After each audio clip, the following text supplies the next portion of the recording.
Bisnis tanpa modal, mungkin gak sih?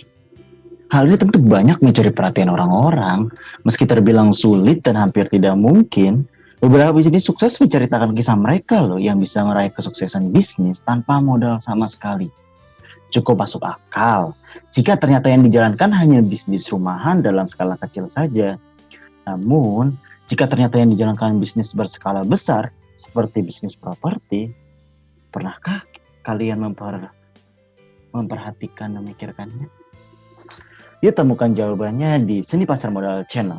Sebelum itu jangan lupa klik subscribe dan bunyikan lonceng untuk mendapatkan informasi terkini mengenai Pasar Modal Channel dan segala macam retorika yang ada di pasar modal dalam bentuk seni. Sebuah filosofi menarik dari Julio Morgan yaitu architecture is a visual art and the buildings speak for themselves. Artinya, menjalankan bisnis properti itu tentu menjadi hal yang sangat menarik. Sebab, bisnis yang satu ini menjanjikan banyak keuntungan. Tergantung juga sebenarnya dengan profil resiko dari kalian semua. Tapi properti menjadi salah satu investasi yang paling diminati di tahun 2020 ini. Karena dianggap sebagai salah satu instrumen yang memiliki harga stabil dan cenderung naik setiap tahunnya. Ngomong-ngomong masalah profil resiko tadi terhadap bisnis properti, kita harus mengetahui psikologi kita cocoknya di mana. Oleh karena itu, tim sudah menyiapkan 3 profil resiko sesuai dengan teman-teman semua. Yang pertama, become to developer. Menjadi seorang developer profesional tentunya bisa saja menjalankan bisnis besar ini tanpa modal. Seorang developer akan membangun sejumlah properti dan menjualnya kepada para peminatnya tentunya dong. Artinya memang terlihat seperti membutuhkan sejumlah modal yang luar biasa besar untuk memulai dan menjalankan bisnis properti yang satu ini.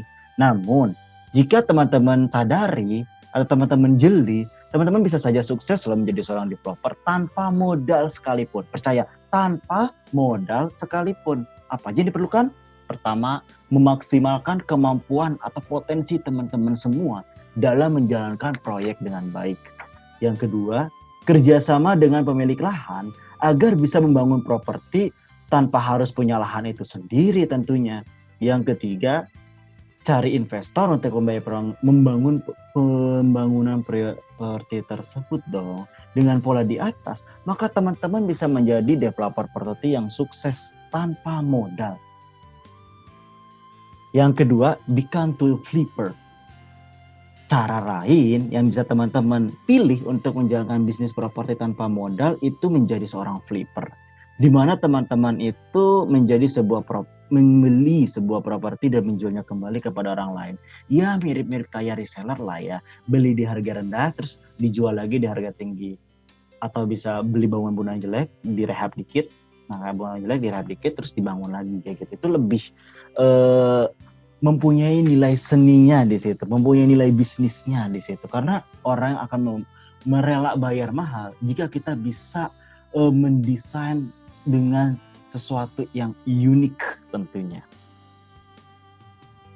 Yang ketiga, become to broker.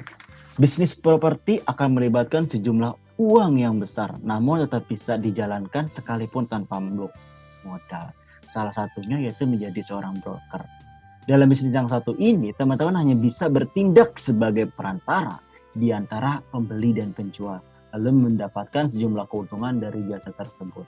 Artinya kalau bahasa Indonesianya sih menjadi calo rumah kayak gitu. Dan banyak sekali udah menjadi calo rumah yang ada di sini dan Indonesia mungkin ya.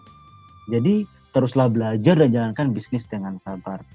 Jika teman-teman membutuhkan kesabaran mengingat jual beli properti ini memang melibatkan jumlah yang besar dan akan membuat para pembeli memiliki pertimbangan yang cukup sebelum mengambil keputusan. Jadi, be patient and be more diligent.